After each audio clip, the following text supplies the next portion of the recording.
नमस्कार, आप देख रहे हैं अखंड आवाज न्यूज। मैं हूं आपके साथ पलक शर्मा। आइए नजर डालते हैं खबर की ओर। बारडोली रामजी मंदिर पर बड़े धूमधाम से हर साल की तरह मनाया गया श्री कृष्ण जन्माष्टमी महोत्सव का पर्व। सरदार वल्लभ भाई पटेल की कर्मभूमि बारडोली नगर में आया सबसे बड़ा पुराना प्राचीन मंदिर, जहां पर देश के बड़े बड़े संत महात्मा ने तपस्या करके यह स्थान को एक सिद्ध स्थान बनाया। यह मंदिर में सभी हिंदू धार्मिक उत्सव विधि विधान पूर्वक धूमधाम से मनाया जाता है। उसी तरह हर साल की तरह इस बार भी कृष्ण जन्माष्टमी महोत्सव रामजी मंदिर पर मनाया गया। इस अवसर पर पूरे मंदिर को इलेक्ट्रिक लाइट एवं सुगंधित पुष्प द्वारा मंदिर को सजाया गया। पूरे दिन भक्तों द्वारा भजन गाए गए। मंदिर के बाद भक्तों की इतनी भीड़ रहती है तो मंदिर के आसपास मेले जैसा माहौल बन जाता है। बड़ी संख्या में भाविक भक्त आते हैं तो बारडोली पुलिस द्वारा पुलिस बल तैनात रहते हैं, जिससे कोई दुर्घटना घटित ना हो। इसलिए हमारे संवाददाता चंद्रकांत सिंह पुजारी ने जब मंदिर के पदाधिकारियों से एवं मंदिर पर भजन संध्या में भजन गाने वाले भक्त को पूछा, तब कुछ इस तरह बताया कृष्ण जन्माष्टमी महोत्सव और मंदिर के बारे में। गुजरात से हमारे संवाददाता चंद्रकांत सिंह पुजारी के साथ अमित सोमपुरा की एक रिपोर्ट। कृष्ण उत्सव जे काले धामधूमथी मनाववामां आव्यो ते बाबते अमारा दर्शकोने जणावशो। श्री रामजी मंदिर बारडोली लगभग 100 वर्षथी जूનું मंदिर है અને આ लगभग 100 वर्ष જેટલા થયા શ્રી કૃષ્ણ જન્મોત્સવ મનાવવામાં આવે છે। એને બીજે દિવસે છડી નોમ હોય છે તો એના પારણા કરવામાં આવે છે। જે ભક્તોએ આઠમને દિવસે ઉપવાસ કરેલો હોય એના પારણા નોમના દિવસે હોય। વર્ષો જૂની પરંપરા ચાલી આવેલી છે। આ મંદિરની અંદર કયા કયા મહાન સંતોએ અહીંયા આવ્યા છે જેમને સાધના કરી છે? આ મંદિરની અંદર કઈ કઈ દેશની મોટી હસ્તીઓ જે અહીંયા આવી છે આ મંદિરની અંદર ભગવાનના આશીર્વાદ લેવા માટે? આ મંદિર બહુ વર્ષો જૂનું છે અને ઘણા બધા સંત મહાન અહીંયા આવે છે અને હાલમાં પણ અહીંયા મેડિકલ સેવા ઉપલબ્ધ છે રામજી મંદિરની અંદર। તો કોઈ પણ પ્રદેશમાં હોય પણ સંતોને જો કંઈ તકલીફ હોય, ઓપરેશન કરાવવાનું હોય કે કોઈ મોટી માંદગી આવી હોય તો એ સીધું એમના માટે પહેલું નામ બારડોલી રામજી મંદિર હોય। કારણ કે અહીંયા ભક્તો ખૂબ જ સેવા કરે છે। અહીંયા અભિરામ પરિવાર તરફથી પણ મેડિકલ સેવાઓ ઉપલબ્ધ છે, ઉકા તરસાડિયા તરફથી પણ લેબોરેટરી સેવાઓ ઉપલબ્ધ છે અને એ હિસાબે અહીંયા ઘણી બધી વસ્તુઓ ફ્રીમાં થઈ જતી હોય સંતો પહેલું અહીંયા આવવાનું પસંદ કરે છે।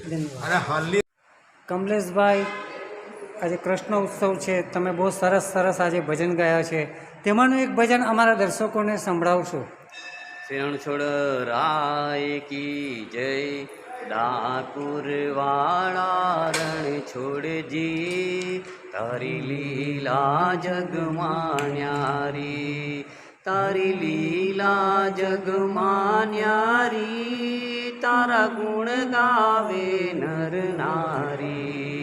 डाकुर वाला रण छोड़ जी, तारी लीला जगमान्यारी। कोई कहे छे कन्हैयो काळो, कोई कहे छे राधाजीनो प्यारो, कोई कहे छे गायोनो गवाळो।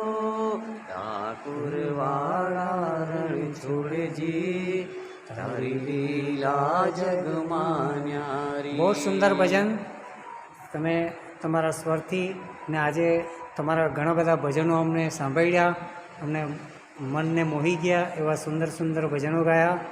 જય શ્રી કૃષ્ણ, રાધે કૃષ્ણ। राधे कृष्ण।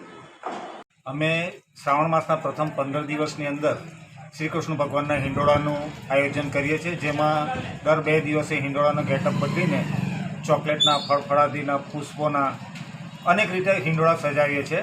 ત્યાર પછી જન્માષ્ટમીના દિવસે શ્રી કૃષ્ણ ભગવાનના જન્મનો દિવસે અમે એમની ઉજવણી પણ કરીએ છીએ।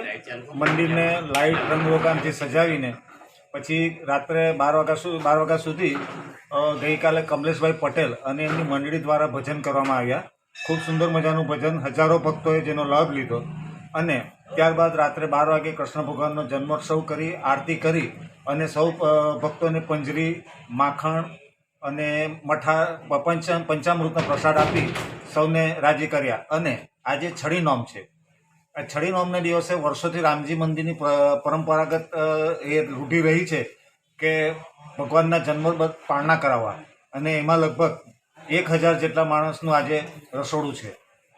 આ મંદિરના ઇતિહાસ બાબતે અમારા દર્શકોને બતાવશો? મંદિર ખૂબ જ પ્રાચીન છે. બારડોલીનું કદાચ સૌથી પ્રાચીન આ રામજી મંદિર છે અને એની સ્થાપના તો ખૂબ વર્ષો પહેલાં થયેલી, જેની અંદર આ પાછળ આપ પૂજારી મહારાજ જોઈ શકો છો. 1 અને 2 પૂજારી, અત્યારે 3જા પૂજારીજી અહીં સેવા કરી રહ્યા છે.